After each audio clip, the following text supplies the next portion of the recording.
सर्वधर्मा स्वरूपकः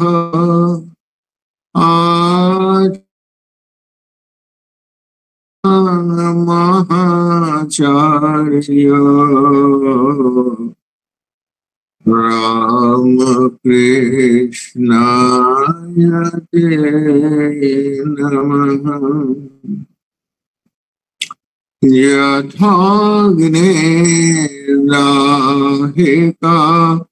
शोक्ति रामकृष्णे स्थिता हिया सर्ववेदा स्वरूपं शारदं प्रणमामि शारदं प्रणमाम्यहम् परतते सदा लीना रामकृष्ण समागया यो धर्मो स्थापनरतो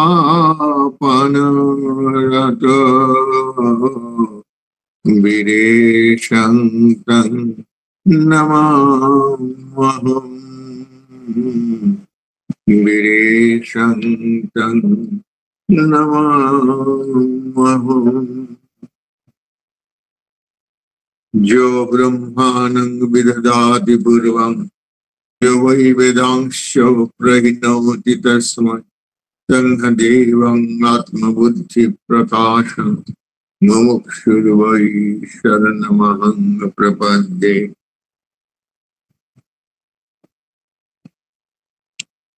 আজকে আমাদের আলোচ্য বিষয় মহারাজকে যেমনটা দেখেছি, মহারাজের মানে পরম পূজ্যপাদ শ্রীমৎ স্বামী ভূতেশানন্দজিকে যেমনটা দেখেছি, মহারাজের বিশাল ব্যাপক বিরাট জীবন, একটা শতাব্দী জুড়ে প্রায় তার জীবন। কারণ মহারাজের জন্ম একেবারে বিংশ শতকের প্রথম বছরটিতে 1901 এবং মহারাজ 1998, যেন পুরো একটি দীর্ঘ শতককে মহারাজ দেখেছেন, তিনি তার সাক্ষী। এবং রামকৃষ্ণ সংঘের আমরা যে বলি, শ্রী রামকৃষ্ণ তার পার্শ্বদের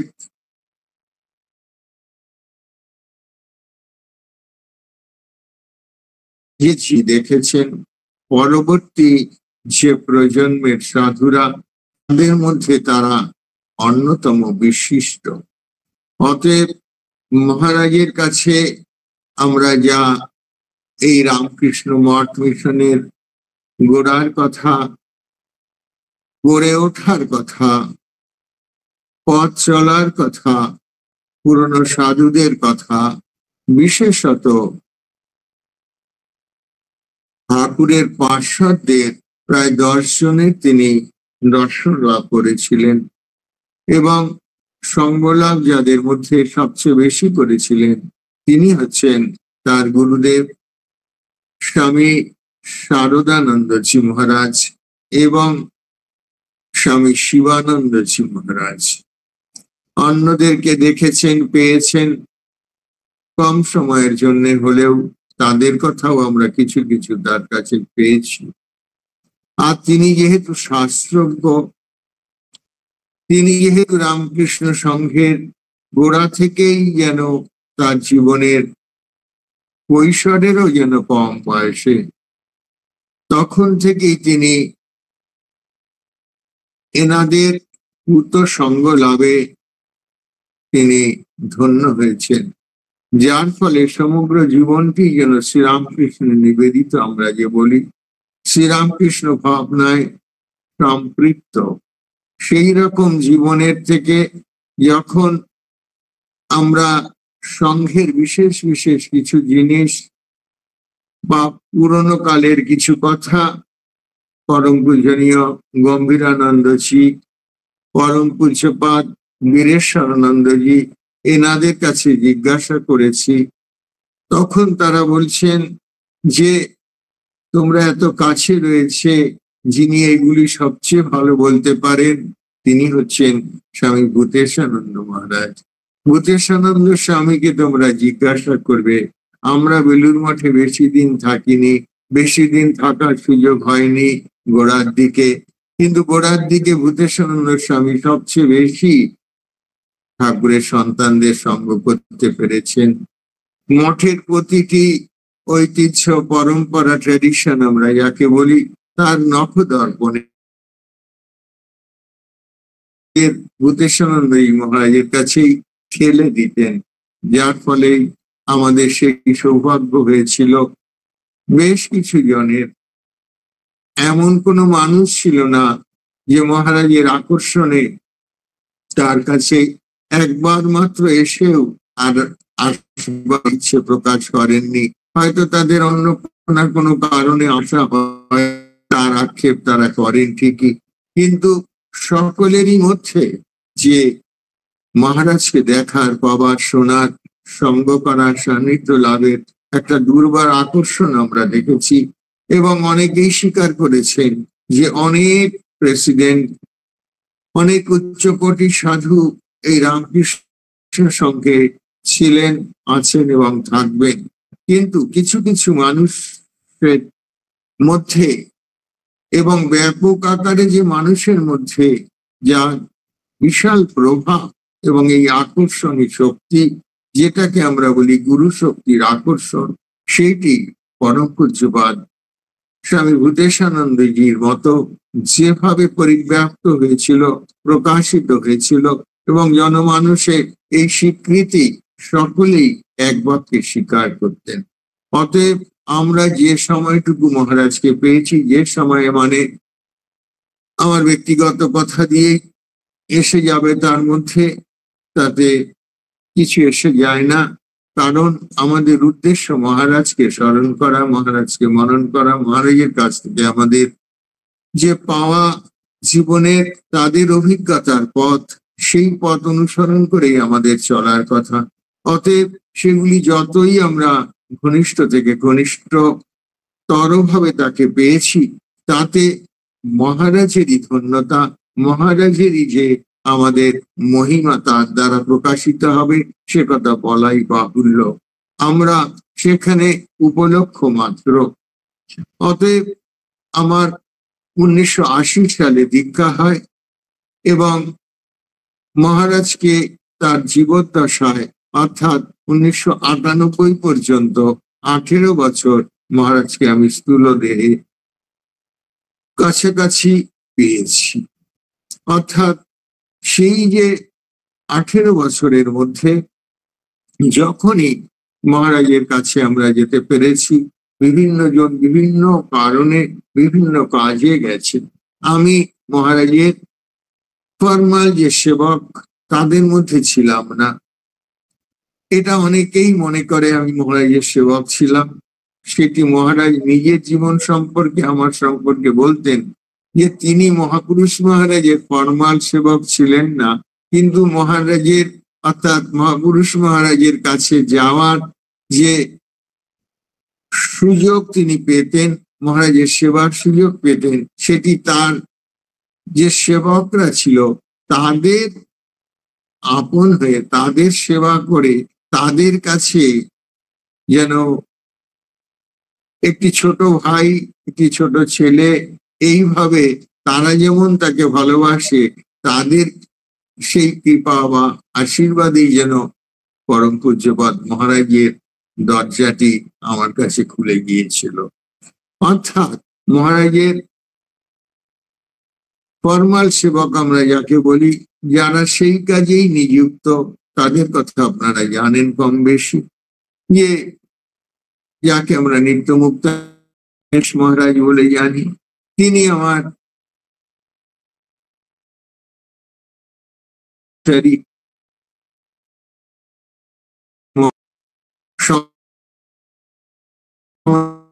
আমাদের দীক্ষার আগে যে একটা উপক্রমণিকা বলা হয়, দীক্ষা, গুরু, মন্ত্র, সে বিষয়ে সাধারণ ভক্তদের একটা ধারণা দেওয়া হয়, সেইটি তিনি দিয়েছিলেন। অতএব নিত্যমুক্তানন্দজির পর শিখরেশ মহারাজ, সব্যসাচী মহারাজ, সুপ্রভাত মহারাজ, সুনির্মলানন্দ, আমাদের অরবিন্দ মহারাজ, এরা শেষ পর্যন্ত ধীরে ধীরে বাড়তে বাড়তে প্রথমে দুজন, একেবারে শিখরেশ মহারাজ তখনও শুধু সেবা করতে গিয়েছিলেন ভাইস প্রেসিডেন্ট হওয়ার পরে। তারপরে যখন তিনি দীক্ষা শুরু করবেন তখন আমাদের গণেশ মহারাজ তার সেক্রেটারি হলেন, অর্থাৎ দুজন। সেইটি 75 সাল 78 সালে জয়েন করেছিলেন সুপ্রভাত মহারাজ। তারপরে আস্তে আস্তে অন্যদের কথা যাদের বললাম তাদের। মহারাজ ছিলেন যাকে আমরা বলি অত্যন্ত কনভার্সনালিস্ট, যিনি অত্যন্ত কথা বলতে ভালোবাসেন। আপনারা জানেন যে মহারাজ নিজে হাতে বিশেষ কিছু লেখেননি। বিশেষ কিছু বলার এই কারণ যে তিনি কিছু লেখেননি এটাই আমরা বলি, কিন্তু একটি আমরা তার কাছ থেকে জানতে পেরেছিলাম যে মহারাজ আপনার সময়ে যারা উদ্বোধন প্রবুদ্ধ ভারত কিংবা বেদান্ত কেশরীতে আপনাদের সমসাময়িক সাধুরা আপনাকে কিছু লিখতে বলতেন না, আবদার করতেন না, দাবি করতেন না, অনুরোধ উপরোধ করতেন না। মহারাজ সাবলীল ভাবেই বলতেন কতই তো করেছে, কিন্তু আমার কিছুতে লেখা আসে না। শেষে স্বামী তপস্যানন্দজি একটা বড় ফিলোসফির বই, সেইটি আমাকে দিয়ে বলেছিলেন, মানে ওনাকে দিয়ে বলেছিলেন যে এইটি যে করে হোক তুমি করে দিও, এটা তুমি রিভিউ করবে বেদান্ত কেশরীর জন্য। সেই বইটি আমরা জিজ্ঞেস করেছিলাম কোন সাল নাগাদ হবে, উনি বলেছিলেন ওই রকম 30s এর গোড়ার দিকে। এবং আমরা লাইব্রেরিতে খুঁজে বার করেছিলাম সুনির্মলানন্দ এবং আমি, সেটা 1934 এর। এই প্রথম আমরা দেখলাম কোন বইয়ের যে রিভিউ বেরোয়, মূল্যায়ন হয়, সেটি দুটো কিস্তিতে মহারাজ লিখেছিলেন।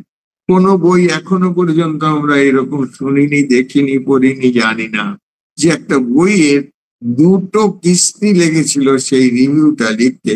কারণ সেটা একটা দর্শন শাস্ত্রের বই, তাতে ছিল মহারাজ বলেছিলেন সেইটি করার কারণ হচ্ছে একটিতে করলে সেটি যেমন দীর্ঘ হতো, এবং আমি লিখেছিলাম বইটির যে একটি দুটো আসপেক্টে আমি বইটিকে বিচার করেছিলাম।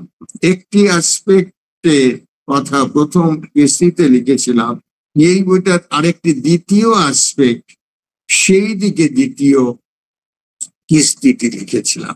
সেটিও আপনারা জানেন যে মহারাজের যে ভাষণগুলো, সেগুলি তার সব আসলে বলা জিনিস, সেইগুলি বিভিন্ন সময়ে ক্যাসেট থেকে, রেকর্ড থেকে আমরা শুনে লিখে প্রথম একটি খণ্ড বেরিয়েছে শ্রীরামকৃষ্ণ ভাবপ্রভা, সেইটির দ্বিতীয় খণ্ডতে সেগুলো আছে। অনেকদিন হয়ে গেল, 1819 সালে উদ্বোধনে ওটি দেওয়া আছে দ্বিতীয় খণ্ডটি। সেটির মধ্যে ইংরেজির ভাষান্তর এবং এই জাতীয় যে মহারাজের একটি রিভিউ, সেইগুলি বঙ্গানুবাদ করে ওটার মধ্যে সংশ্লিষ্ট হওয়ার কথা, কিন্তু এখনো সেই বইটি দ্বিতীয় খণ্ডটি প্রকাশিত হয়নি। সেইটির মধ্যে আমরা মহারাজের বাকি বক্তৃতা, অর্থাৎ আপনারা যারা শ্রীরামকৃষ্ণ ভাবপ্রভা প্রথম খণ্ড পেয়েছেন, পড়ছেন, দেখছেন, সেটি ইতিমধ্যে দ্বিতীয় এডিশনও হয়ে গেছে, অর্থাৎ লোকেরা প্রায় খবর নেয়, কিন্তু এখনো সেটি প্রকাশিত হয়নি। এই প্রসঙ্গটি এই জন্য বলা যে মহারাজ যা কিছু বলেছেন সেগুলি যে কি অমূল্য হয়ে উঠেছে, সেই অমূল্য জিনিসগুলিকে নিজের হাতে লেখা বই, প্রবন্ধ, আর্টিকেল একটা থেকে যায়, কিন্তু বক্তৃতা সেই দিনেই সেটা শেষ হয়ে যায়। তখন এরকম টেকনোলজির উন্নতি বা মানুষের আগ্রহ তেমন ছিল না। মহারাজ ভালো বলেন, মহারাজ দারুণ বলেন, মহারাজ খুব মিষ্টি বলেন, মহারাজের শাস্ত্র জ্ঞান অসাধারণ, এই আমরা শুনতাম। কিন্তু আমাদের মনে একটা হয়েছে, আমরা যখন থেকে এসেছি সংস্পর্শে, যেন আমাদের মহারাজের কাছ থেকে শোনা কোনো কথাই যেন আর অতীতের গর্ভে বিলীন না হয়ে যায়, এইটি রাখার একটা অদম্য ইচ্ছা এবং দৃঢ়তা মনে কাজ করতে আরম্ভ করলো যে এগুলো থাকবে না কোনোদিনই। মহারাজ লেখেন না, কোনো বই মহারাজের নামে প্রকাশিত হবে না।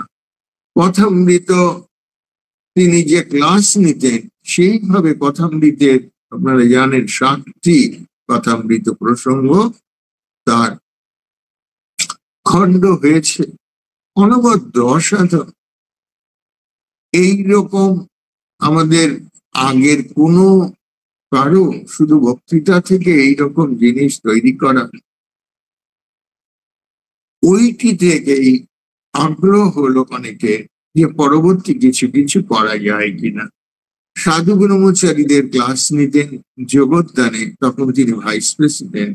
কঠোপনিষদ, মুন্ডক উপনিষদ, কেন উপনিষদ, তিনটেরই কিছু না কিছু কিছু না কিছু তখনকার দিনে এমনি ক্যাসেট যাকে আমরা বলি, সেই ক্যাসেটে সেইগুলোকে আমরা টেপ রেকর্ডারে টেপ করা হতো।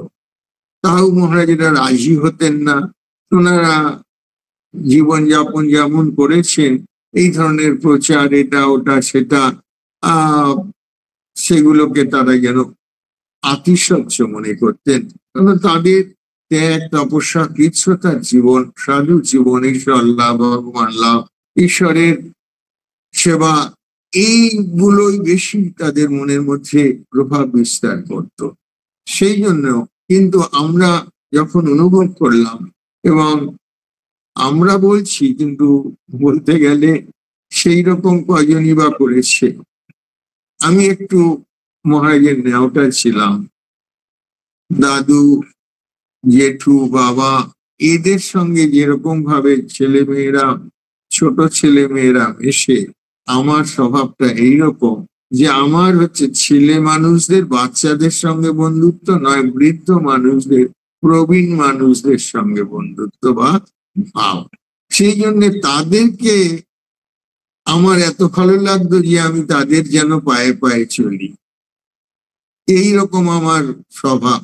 সেটি বাড়ি থেকেও হোক, আমার প্রবণতার মধ্যে হোক, সংস্কারের মধ্যে হোক, সেইটি দেখে বা সেইটি অনুভব করে হয়তো গুরুদেব আমাকে সেই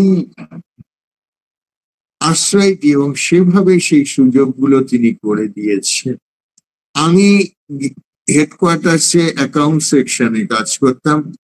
21 বছর আমি জয়েন করার পর টানা বেলুর মঠে হেডকোয়ার্টার্সের অ্যাকাউন্ট সেকশনে ছিলাম। সেইখানে মহারাজ যখন প্রেসিডেন্ট হয়ে এলেন 89-এ, সেই বছরই আমার ব্রহ্মচর্য মহারাজের কাছে। তার আগে 89-এ, 80-তে দীক্ষা মহারাজের কাছে, সন্ন্যাস 93-তে মহারাজের কাছে। অর্থাৎ তিনটেই যে আমাদের দীক্ষা পর্ব, সন্ন্যাসীদের মন্ত্র দীক্ষা, ব্রহ্মচর্য দীক্ষা এবং সন্ন্যাস দীক্ষা, তিনটেই মহারাজের কাছে। সেই দিক থেকে অত্যন্ত আমি ধন্য, কৃতার্থ। এখন কিভাবে মহারাজের জীবনের কথা আমি বার করতাম, মহারাজ মুছে গেলেই যেন ভাবতেন ওই আমি লিখবো, এ করবো, সেই করবো, প্রচার করব, এইসব আমার ছিল না। আমি শুধু বলতাম মহারাজ এগুলো তো হারিয়ে যাবে, না বললে একটু একটু। তখন গল্পের ছলে যে মহারাজ এই সবটাই, মহারাজ গল্পের ছলে আমি প্রথম সেইগুলিকে আদায় করেছি বলতে পারেন। যে মহারাজ হঠাৎ বলতে শুরু করলেন ওরকম নয়। মহারাজকে প্রশ্ন না করলে মহারাজ কিছু বলতে চাইতেন না, বলতেন পরম্পরায় নিয়মই হচ্ছে তোমাদের আগ্রহ, তোমরা প্রশ্ন করবে, কেউ এগোতো না, আমাকে বলতেন বলো বলো বলো। উনি জানতেন যে আমি মহারাজের কাছে এত ফ্রি। আমি বলতুম মহারাজ ছেলেবেলায় দুষ্টুমি করেছেন, এই সব ঘটনা এইরকম ভাবে বললে তখন তারা না উত্তর দিয়ে পারেন না। প্রথমে জটিল প্রশ্ন কিছু না, মায়ের কথা, বাবার কথা, দেশের কথা, ছেলেবেলার কথা, স্কুলের কথা, এইগুলি যখন জিজ্ঞাসা করতাম তিনি কিছু কিছু বলতেন। তাই নিয়ে আপনারা জানেন যে প্রণামিকা বলে দুটি খণ্ড সেই বছরেই প্রথমটি বেরিয়েছিল মহারাজের শরীর যাওয়ার পরে 1999-এ।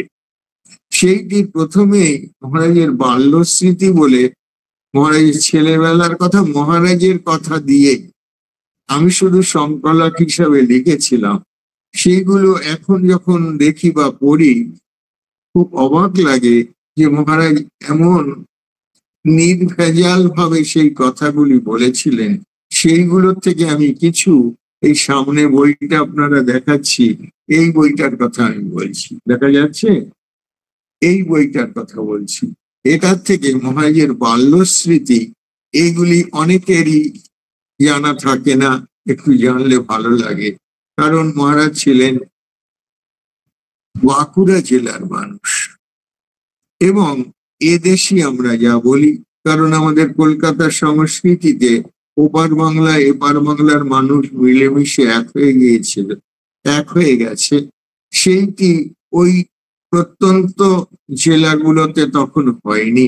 বাঁকুড়া, পুরুলিয়া, মেদিনীপুর, বর্ধমান, এইসব জেলায় তখন ওই পূর্ববঙ্গের মানুষরা, বিশেষত বর্ডার যেগুলো সীমান্ত অঞ্চল, সেইগুলোতেই এসে তারা উপনিবেশ স্থাপন করেছিল বা কলকাতা। কিন্তু মহারাজ যেহেতু এদেশি মানুষ, সেই জন্যে ঠাকুরের কথা, মায়ের কথা, ও দেশ বলতে যেটা ঠাকুর কথামৃতে মাঝে মাঝে উল্লেখ করতেন, কামারপুকুর, জয়রামবাটি কথাগুলো না বলে ও দেশে, ওই ও দেশের যে এক একটি বিশেষ টার্মিনোলজি, পরিভাষা, সেগুলি ভূতেশানন্দজির কাছে, গম্ভীরানন্দজি লেখক ছিলেন, তিনি লেখালেখি করেছেন, আবার অ্যাডমিনিস্ট্রেশনে ছিলেন। কিন্তু অনেক কিছুই তিনি যেহেতু পূর্ববঙ্গের মানুষ ছিলেন এবং সিলেটের মানুষ ছিলেন অনেকটা উত্তরে, যার জন্য কলকাতার ভাষার সঙ্গে তার, মানে যাকে আমরা বলি সাহিত্যের ভাষা পড়ে উনি যেটা জানেন, কিন্তু কলোকিয়াল, লোকাল এবং স্থানীয় যে ভাষা, সেইগুলির সঙ্গে ততটা পরিচিত ছিলেন না। কোনো কিছু হলেই স্বামী শারদাত্মানন্দজি ছিলেন বেলুর মঠে, আমি যার কাছে অ্যাকাউন্টসে কাজ হাতে করি আমার শুরু হয়েছিল, উনি ছিলেন ডিপার্টমেন্টের হেড। আমি তখন জয়েন করি 1984-তে। সেই সময়ে ওনাদের কাছে শুনতাম যে ওনারা পাশাপাশি থাকতেন। গম্ভীর মহারাজ যখনই প্রয়োজন হতো এই ধরনের শব্দের অর্থ ওই শারদাত্মানন্দজিকে পাঠিয়ে, যে গম্ভীর মহারাজ বলছেন আমার ডিকশনারি, অর্থাৎ ভূতেশানন্দজিকে বলতেন আমার ডিকশনারি, আমার ডিকশনারিকে জিজ্ঞেস করে আসো এই শব্দটির মানে কি, এই ঘোপ কথাটি কি, এইরকম অনেক কথা। সেগুলো একটা আলোচনায় আমরা সব বলতে পারবো না, কিন্তু মহারাজ কিরকম মাকে ভালোবাসতেন সে প্রসঙ্গ সকলেরই জানতে ইচ্ছে করে। তিনি ছিলেন মায়ের একটি সন্তান, একটি সন্তান, দু কাকা ছিল। মহারাজ বলতেন আমার কলকাতায় আসা পড়াশোনার জন্য, এবং পড়াশোনার জন্য তার মামার বাড়ি ছিল বাগবাজারে, সকলেরই কম বেশি আপনাদের জানা। এবং বাগবাজারে থেকেই তিনি স্কুল এবং কলেজ পাশ করেছেন এবং এই রামকৃষ্ণ বিবেকানন্দ ধারায় এসেছেন। এইগুলি কিভাবে এসেছেন সেগুলো আমরা একটু একটু করে মানে একটা দিনে হয়তো দুটো একটা কিছু পেয়েছি, সেইগুলো লিখেছি। সেগুলো যখন পরে একটা জীবনের সবটা কিছুটা যখন জড়ো হলো, তখন এই বাল্যকালের স্মৃতিটা আমি লিখেছিলাম। অনেকে মনে করে যেন একবারে লেখা, আসলে না, বিভিন্ন সময় মহারাজের কাছে শোনা। আমি সেটা থেকে একটু পড়ে শোনাই, তাহলে ব্যাপারটা বোঝা যাবে যে বিভিন্ন সময় থেকে কিভাবে এই যে তাদের ছেলেবেলা, তাদের কিশোর, তাদের যৌবন, এইগুলোকে তারা নিজেরা প্রকাশ করতে চাইতেন না, তবু আমাদের আদর আবদার বা গল্প করার ছলে যেটুকু পেয়েছি, তাই যেন একটা ছোট্ট ইতিহাসের মতো হয়ে যায়। মহারাজের বাল্য স্মৃতি থেকে একটু বলছি। কলকাতা থেকে যখন দেশে যেত, তখন 18 মাইল হাঁটতুম বাঁকুড়া পর্যন্ত ট্রেনে, তারপর 18 মাইল হেঁটে। হাঁটা মানে কি, ছুটেই যেতুম। মায়ের গর্ভধারিণীর কাছে যেতুম কিনা, তাই কত তাড়াতাড়ি যাওয়া যায় তার চেষ্টা করতাম। আর আমি চেষ্টা করতাম যে মহারাজের মুখের ভাষাটা, এটা অনেকেই বলে, যার জন্য মহারাজের লেখা যেগুলো আমার সংকলন বা আমি লেখার চেষ্টা করেছি, তাতে অনেকেরই মনে হয়, অনেকেই বলেন যে যেন মহারাজ বসে কথা বলছেন, মহারাজকে গলাটা শুনতে পাচ্ছি। সাধু ব্রহ্মচারীরা, ভক্তরা বলেন ওইটাই, যে মহারাজকে যারা দেখেছে সেই সংস্পর্শ, সেই সান্নিধ্য আমাদের কাছে আবার যেন জীবন্ত হয়ে ওঠে। মহারাজ এদেশি ভাষায় কথা বলতেন, আমাদের অনেক ঠিক করে দিয়েছেন। আমাদের পূর্ববঙ্গে দেশ ছিল বলে আমরা কলকাতায় জন্মেছি, কিন্তু আমাদের পূর্বপুরুষরা ওখানে ছিল, সেই জন্য আমাদেরও কথার মধ্যে যে ওদেশি টান বা ওদেশি কথা, ওদেশি শব্দ ব্যবহার, সেগুলোকে ঠিক করে দিতেন। তাই ছুটে যেত। তা বাড়ি থেকে স্টেশনে গরুর গাড়ি পাঠাতো। আমি বলতাম গরুর গাড়ি পাঠাতে হবে না, আমি হেঁটেই যাব। মহারাজের হাঁটার একটা ভীষণ ভালো অভ্যাস ছিল, সেটা আমাদের সকলের জানা। সকালে নির্দিষ্ট সময়ে তিনি মর্নিং ওয়াক করতেন, বিকেলে নির্দিষ্ট সময় প্রণামাদি শেষ হলে সাধু ব্রহ্মচারী বা ভক্তদের প্রণামের ওই সময়টায় আমি থাকতাম। এবং সন্ধ্যের পরে যখন মহারাজকে মেসেজ করানো হতো, সেই সময় আমি থাকতাম, ইত্যাদি। একবার এই যে মজার ঘটনাগুলো এইভাবে তাদের মনে পড়ে যেত। গরুর গাড়ি নদীতে নেমে গেল, গরু দুটো সাঁতার দিচ্ছে, আমি গরুর গাড়ির ওপর বসে গরুর গাড়ি চালাচ্ছি। মানে কল্পনা করলে গিয়ে কিরকম স্মৃতপজ্ঞ, নির্ভাবনা, নিশ্চিন্ত একটি শিশুর কথা মনে হয়, যে তার নদীতে ডুবে যাবে না গরু টেনে নিয়ে কোথায় ফেলবে, হইচই চেঁচামেচি কিছু করছেন না। এই হচ্ছে পূর্ণ সন্ন্যাস, সাধু প্রকৃতির লক্ষণ এগুলো। যাতে রাতের অন্ধকারে হাঁটতে না হয়, তাই সময় বুঝে বেরোতুম। যে ট্রেন ভোরে বাঁকুড়া পৌঁছতো, সে ট্রেনেই কলকাতা থেকে যেতুম। তারপর দিনের বেলা হাঁটতুম। এরপরেও বাগবাজার থেকে হেঁটে ফুল তুলতে দমদম, কেষ্টপুর পর্যন্ত গেছি। মানে এই হাঁটার প্রসঙ্গ গুলোকে এক জায়গায় নিয়ে এসেছি। ওটা বাঁকুড়ার কথা বলতে বলতে, মানে হাঁটার কথা বলতে বলতে আর কি, মহারাজের মনটা যাতে না বোঝেন যে আমি কোনো কিছু কায়দা করে মহারাজের কাছ থেকে কথা আদায় করছি, এইরকম হলে আবার হবে না। খুব ন্যাচারাল ওয়েতে এদের সাথে মিশলে কিছু জানা যায়, পাওয়া যায়। শুধু দমদম কেন, বাগবাজার থেকে হেঁটে কতবার দক্ষিণেশ্বর গেছি। মঠেও তখন আসতুম হেঁটেই। মঠে আসতে খরচ হতো 2 পয়সা। হেঁটে বাগবাজার থেকে আহিরিটোলা ঘাট, আহিরিটোলা ঘাটে 1 পয়সা দিয়ে পেরিয়ে শালকে, মানে শালকিয়া, তারপর আবার হেঁটে যেতে আসতে গঙ্গা পেরোতে 1 পয়সা, 1 পয়সা, 2 পয়সা। কুটিঘাটে এসে উঠলে 4 পয়সা খরচ হতো। এ ঘাটে ভাড়া ছিল 2 পয়সা করে, তাই উঁচিয়ে গিয়ে আহিরিটোলায় গঙ্গা পেরোত। মহারাজ চিরদিনই ছিলেন মিতব্যয়ী। আমরা কিপ্টে বলতাম, কৃপণ বলতাম, মহারাজ এসে বলতেন না না আমি কৃপণ ছিলাম না, আমি মিতব্যয়ী ছিলাম। এই কথাটা আমিও অনেককে বলি, সকলবেলা আপনি বড্ড কৃপণ, বললাম না আমি মিতব্যয়ী। মহারাজের কথাটাই, অর্থাৎ কত কৃচ্ছতার দিকে ছেলেবেলা থেকেই মন। এগুলো কত কম বয়সে, এগুলো 17-18 বছর বয়সে যখন মঠে আসছেন, 17-18 সাল। কারণ তিনি বলেছিলেন যে প্রথম কোন সময় এসেছে, যখন আমরা জিজ্ঞাসা করেছিলাম, মহারাজ বলেছিলেন আমার মনে আছে বড় ঘটনা বলতে স্বামী প্রেমানন্দজি ভান্ডারার দিনটা মনে আছে। অর্থাৎ 1918 সালে স্বামী প্রেমানন্দজির দেহত্যাগ হয় এবং ভান্ডারা ওই 13 দিনের মধ্যেই হয়েছিল। তাহলে ওইটা ওনার খুব মনে আছে, সেই জন্য প্রেমানন্দজির সম্পর্কে কোনো ঘটনা উনি মনে করতে পারতেন না, কিন্তু ভান্ডারার দিনটা বলতেন। তাহলে 18 সাল মানেই তার বয়স হচ্ছে 17 বছর। দেশে গেলে, এটা খুব ইন্টারেস্টিং, দেশে গেলে বাবা অনেক জমি জমা দেখাতেন, আর জমি জমা এক জায়গায় ছিল, বিভিন্ন জায়গায় চড়ানো চেটানো ছিল। মাঝে মাঝে তাকে ডেকে নিয়ে বলতেন যে এই জমি জমা গুলোর একটু দেখভাল করতে হবে, তো এগুলো চিনে রাখ ইত্যাদি। এগুলো তাহলে কেন করেছি, তুই যদি এইসবে মন না দিস। মহারাজ স্পষ্টই বলেছিলেন আমি কি তোমাকে এইসব করতে বলেছি, আমি তো সাধু হব। এটা নিয়ে আরেকটি কথা মহারাজ বলেছিলেন, আমি সাধু হব দেখে আমার 2 কাকা আমায় ধরে বসলে, যে দেখ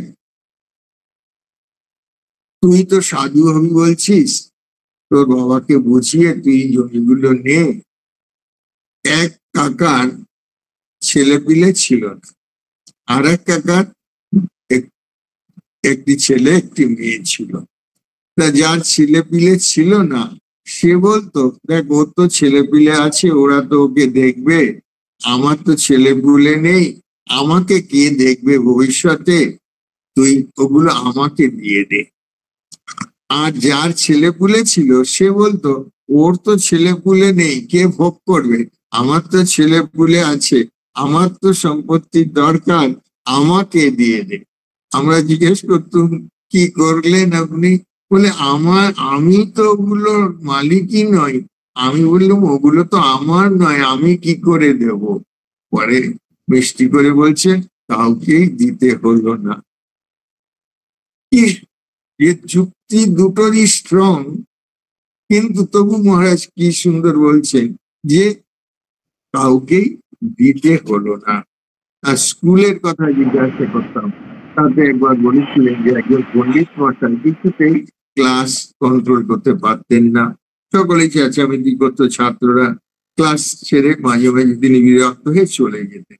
একদিন এরকম অবস্থায় পণ্ডিত মশাই ক্লাস ছেড়ে চলে যেতেই সেখান দিয়ে হেডমাস্টার মশাই যাচ্ছিলেন। হইচই শুনে সামনে আমাকে পেয়ে জিজ্ঞেস করলেন কি হয়েছে। আমি চটপট উত্তর দিলাম পণ্ডিত মশাই পালিয়েছেন। আমার এরকম উত্তর শুনে হেডমাস্টার মশাই বললেন তোমার এরকম শব্দ ব্যবহার করাটা কি ঠিক হলো।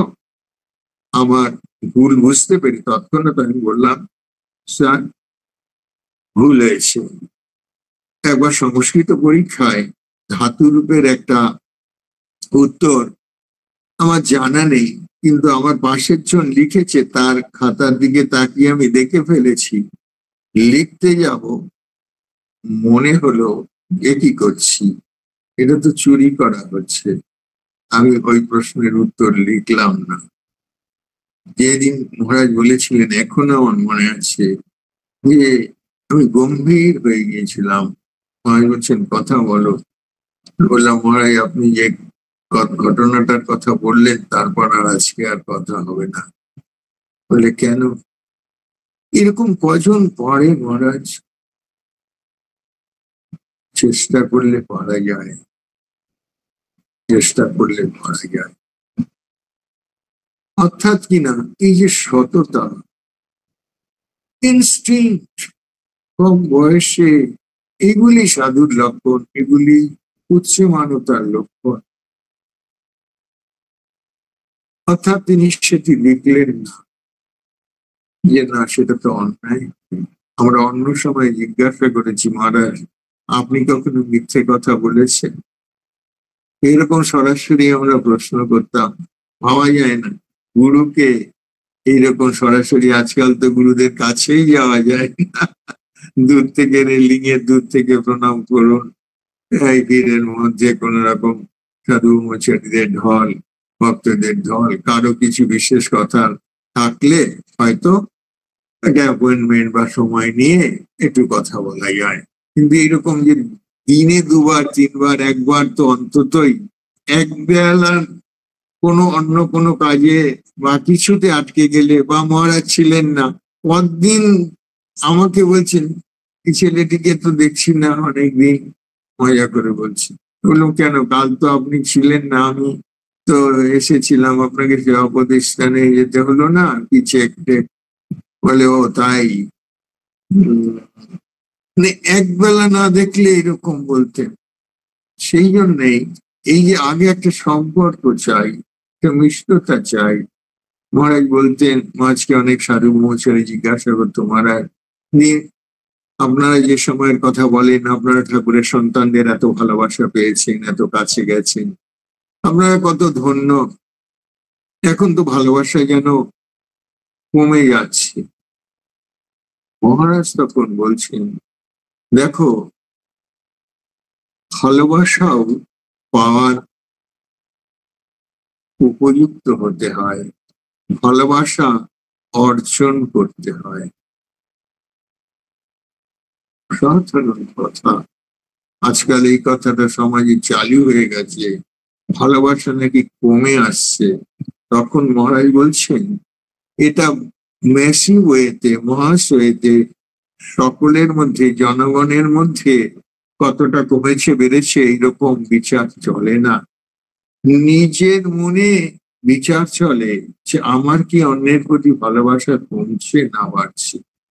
অর্থাৎ সবসময় মহারাজ আমাদের নিজেদের জীবনের কি করে উত্তরণ কি হবে সেইটিকে দেখিয়ে দিতে, সেইটিকে দেখিয়ে দিতে যে আমি তো আমাকে বিচার করতে পারি, আমি সকলের মধ্যে ভালোবাসা কমে যাচ্ছে এই কথাটা না বলে বলতে হবে আমার মধ্যে ভালোবাসা কমে যাচ্ছে কি, তার মানে তুমি তোমার ভালোবাসা বাড়াও না, তাহলেই যে সমাজ ভালোবাসায় সমৃদ্ধ হবে, একদিন পূর্ণ হবে। আমার মানে প্রত্যেকের নিজের আর কি, আমার কাজ আমার ভালোবাসা বাড়ানো, আপনার কাজ আপনার ভালোবাসা আরেকজনের, আরেকজন, অর্থাৎ নিজের ভালোবাসা বাড়ানো মানেই তো জগতের ভালোবাসা বাড়লো। এইটা এই প্রসঙ্গক্রমে বললাম। সেই জন্য আরেকটি বলতেন, দেখো কেনাকাটা আমি খুব করিনি, তবে ছেলেবেলায় মাঝে মাঝে বাজারে যেতাম, যদিও আমরা খুব ধনী ছিলাম না, তাহলেও বাজারে গেলে বাজারের সেরা বাছাই জিনিস, তা যতই দাম হোক কিন্তু বাড়িতে বলতো ছেলের নজর খুব উঁচুতে। এবং এটা মহারাজ একটু যেন কমিয়ে বলেছেন। মহারাজরা যথেষ্ট তৎকালে ধনী ছিলেন এবং উচ্চ মধ্যবিত্ত অবশ্যই। আর মার কথা বা এরকম দুষ্টুমি করার কথা জিজ্ঞাসা করেছি, বলছেন একবার ডাঙ্গুটি খেলতে খেলতে, বন্ধুরা যেমন ডাঙ্গুটি খেলে, ডাঙ্গুটির ওই বলটা সেদিক কানের ঠিক চোখের ঠিক নিচে এসে লেগেছিল, মানে মায়ের সহ্য শক্তির প্রসঙ্গ কিছু একটা হচ্ছিল। তখন আমি বলেছিলাম আমার ছেলেবেলায় সেরকম কোনো আঘাত টাঘাত, তখন বলে এখনো মনে আছে ডাঙ্গুটি খেলতে গিয়ে চোখের ঠিক নিচে একেবারে সঙ্গে সঙ্গে রক্ত বেরোতে থাকলো, চোখটা বেঁচে গিয়েছিল, কিন্তু সকলে টেনে গেছে হসপিটালে নিয়ে গেল, সেখানে ওই জায়গাটা পরিষ্কার করে ডাক্তার জোরে জোরে ঘষে, এত কষ্ট হচ্ছিল যেন প্রাণটা বেরিয়ে যায়, কিন্তু আমি প্রতিজ্ঞা করেছিলাম এতটুকু চোখের জল ফেলবো না, কাঁদবো না। এই এই গুণগুলো আমাদের এক একটা ঘটনার মধ্যে এই সেই গুণ, যে না তিনি নিজে প্রতিজ্ঞা করছেন, বলছেন জায়গাটা পরিষ্কার করে ওষুধ লাগিয়ে ব্যান্ডেজ করে দেয়। প্রচন্ড ব্যথা লাগছিল, এত মাথা ঝিমঝিম করছিল যে মনে হচ্ছিল প্রাণটা বেরিয়ে যাবে। মনে খুব রোগ এনেছিলাম যে একটুও কান্নাকাটি বা চেঁচামেচি করবো না। সত্যি দাঁত কামড়ে সহ্য করেছিলাম। এরা যে পরে বড় হবে এ ব্যাপারে কোনো সন্দেহ নেই। এই হচ্ছে যে কোনো ছেলে মেয়েকে আমরা মানুষ করার জন্য মা আমাদের বলি, এখন এইসব আমাদের কথাটা তো আমরা যা বলি অধিকাংশ বয়স্ক মানুষরা শোনেন। আমার সবচেয়ে আক্ষেপ এটা, আমি এখানেই যা বলি সব জায়গাতে আমি বলি, আপনাদের বাড়ির ছেলে মেয়েরা নেই, ভাগ্নে ভাইজি ভাইপো একটু কম বয়সে, তাদের এগুলি শোনার দরকার। আমাদের জীবন তো কেটে যাচ্ছে, এইগুলি তারা শুনে তাদের জীবন শৈলীর মধ্যে গ্রহণ করবে, তাহলে সমাজটা।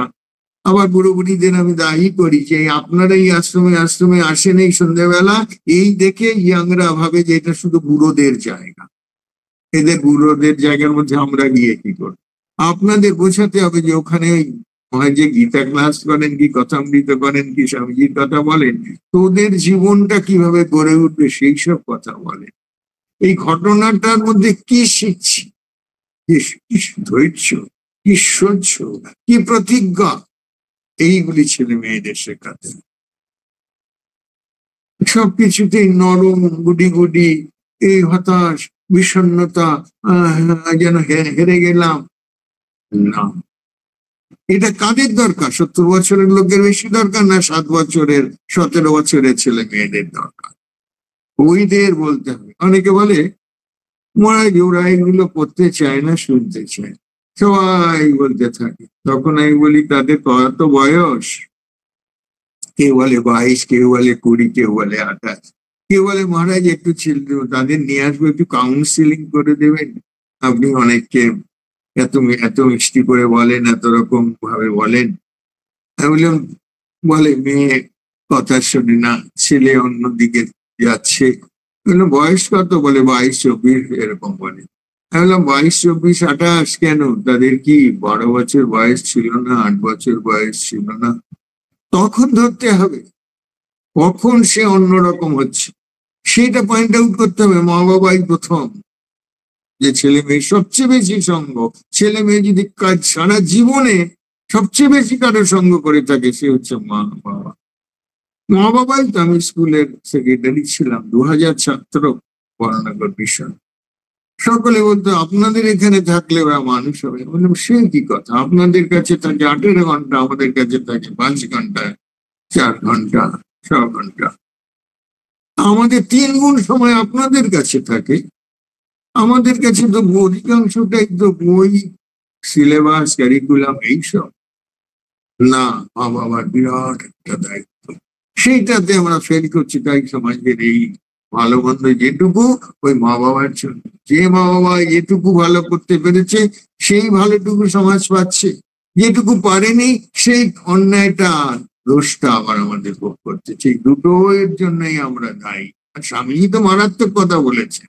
স্বামীজি বলছেন জগতের যে কোনো জায়গায় যেটুকু ন্যূনতা, যেটুকু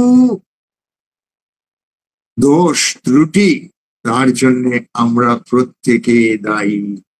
সাংঘাতিকতা। স্বামীজি একটা আন্তর্জাতিক মানে বিশ্ব ব্যক্তিত্ব, তার শুধু এইটুকু একজন ছেলে মেয়ে মানুষ করার ব্যাপার না। তিনি বলছেন সমগ্র জগতে যেখানে যতটুকু অন্যায় বা ন্যূনতা ত্রুটি, সেটির জন্য আমরা সকলে দায়ী।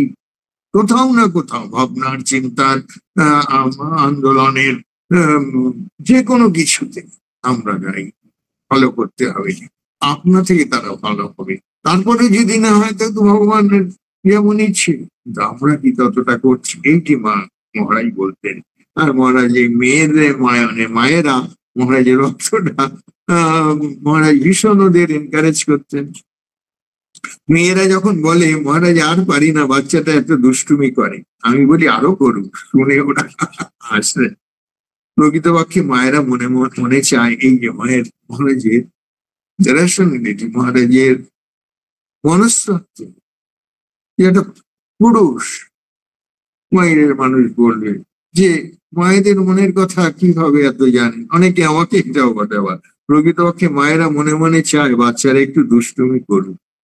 ছেলেবেলায় দুষ্টুমি যে আমি করিনি তা নয়, কেন এই দুষ্টুমিটি করুক আমি বলি, ও সকলেই বলে যে বাচ্চাটা ভীষণ দুষ্টুমি, এই দুষ্টুরাই পরে কিছু প্রাণবন্ত হয়। ও যদি ওই হাদার মতো বসে থাকে, কথা বলে না,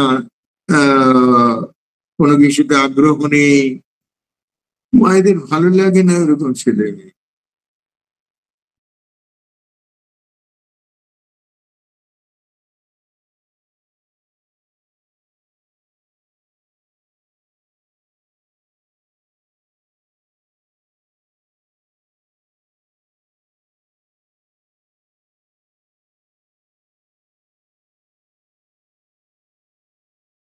এই এইগুলি আমরা সমাজের মধ্যে দেখেছি, অর্থাৎ আধুনিকতা।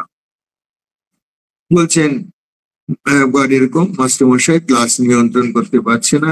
আরেকটা ঘটনা, ক্লাস থেকে বেরিয়ে একটা বেত নিয়ে এলেন, সামনে ছিলাম আমি, সপাং সপাং করে আমার উপর বেত মারতে লাগলেন। আমি কিচ্ছু বললাম না, চুপ করে মার খেয়ে যাচ্ছি, ভাবছি দেখি মারুন, কত মারতে পারেন। এই যে আরেকটা প্রতিজ্ঞা, একটা ছেলে মানুষ ক্লাসে। এইগুলো জীবন থেকে নিতে হবে, তাহলে আমাদের ঝড় ঝঞ্ঝা, বিপদ প্রতিকূলতা বিপর্যয় জীবনে আসবে, দেখি কত না আমি পারবো সইতে। তাহলে এইগুলি যখন এই বয়সের ছেলের মধ্যে, কারণ তিনি আমায় পরে মাস্টার মশাইয়ের খুব দুঃখ হয়েছিল, কারণ তিনি আমায় খুব ভালো, অন্য ছেলেরা হই হই করছিল, কিন্তু মহারাজ সামনে ছিলেন, মহারাজকে মারতে শুরু করেছিলেন, সেই ঘটনাটা বলেছিলেন। ভালো ছাত্র ছিলাম কিনা, আর কোনোদিন আমায় মারেননি। ওই একদিন কত আদর করতেন, রতন, মানিক এইসব নামে আমায় ডাকতেন, কি মিষ্টি কথা। অন্য ছেলেরা বলেছিল, যা তুই আমাদের হয়ে মার খেয়ে আমাদের বাঁচিয়ে দিলি। মজার কথা, মহারাজ ছাড়তেন না। একবার কি একটা দুষ্টুমি করেছি, মা আমাকে ধরবার জন্য পেছনে ছুটছেন, আমিও ছুটছি, শেষে একটা পাঁচিলের কাছে এসে গেছি, পালাবার আর পথ নেই, পাঁচিলে পিঠ ঠেস দিয়ে দাঁড়িয়ে পড়েছি। মা এসে ধরে বুকে জড়িয়ে নিলেন, মারা আর হলো না। মানে একেবারে যেন মায়েদের একটা চিত্র, এর ভাষায় বলা যায় ঠাকুরের সম্পর্কে শেষে মাই বলেছেন প্রথম অরূপানন্দজিকে, যে আনন্দ বাবা ঠাকুরের জগতের সকলের উপর মাতৃভাব ছিল, সেই মাতৃভাব বিকাশের জন্য এবারে আমাকে রেখে গেছেন। অর্থাৎ ঠাকুরের জগতের সকলের উপরে মাতৃভাব ছিল, অর্থাৎ ঠাকুর জগতের মা, আর সকলে আমরা তার সন্তান। এইভাবে লীলা প্রসঙ্গকার শ্রীরামকৃষ্ণকে প্রকাশ করেননি। এটি মায়ের আমি বলি অভিনব আবিষ্কার শ্রীরামকৃষ্ণ জীবনের। সেখানে ঠিক উল্টো ভাবে স্বামী শারদানন্দজি সব জায়গাতেই দেখিয়েছেন লীলা প্রসঙ্গতে, যখনই পড়বেন আবার খেয়াল করবেন যে জগন্মাতা হচ্ছে তার মা, তিনি হচ্ছেন তার শিশু, তিনি তার বালক মাত্র। অথবা আরেকটি ভাবে তিনি এই জগতের কার্য করেছেন, জগন্মাতার হাতের যন্ত্র। এই দুটোর একটি ভাব তার মধ্যে সমগ্র জীবন ছিল। শ্রীরামকৃষ্ণ যে জগন্মাতার বালক, অথবা জগন্মাতার হাতের যন্ত্র। মা যেমন শিশুকে চালায়, অথবা যন্ত্রী যেমন যন্ত্রকে চালায়, অর্থাৎ জগন্মাতাই তার মা, তিনি তার সন্তান।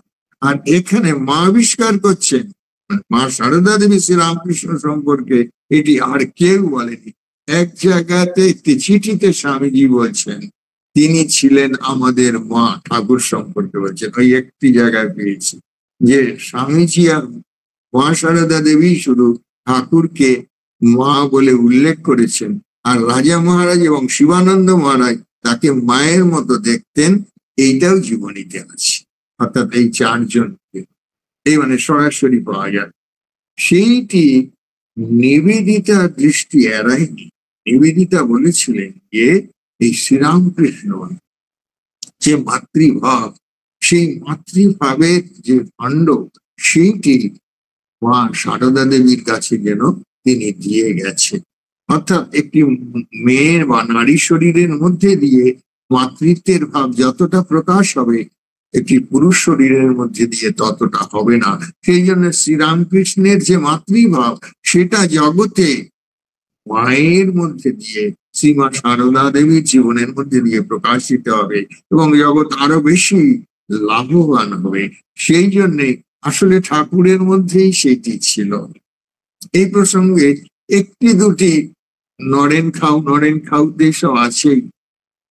ঠাকুরের সন্তানদের প্রতি তার ভালোবাসা, ভক্তদের প্রতি ভালোবাসা, এইগুলিতে আমরা শুধু মনে করি যেন পুরুষ মানুষ শ্রীরামকৃষ্ণ। এইটা মন থেকে যদি আমাদের একবার পড়াতে পারি, আমরা দেখব কোনো মায়ের চেয়ে কম নয়, জগতের কোনো মায়ের চেয়ে কম নয়। এমনকি মা সারদা দেবীকেও কখনো কখনো ছাপিয়ে গেছেন।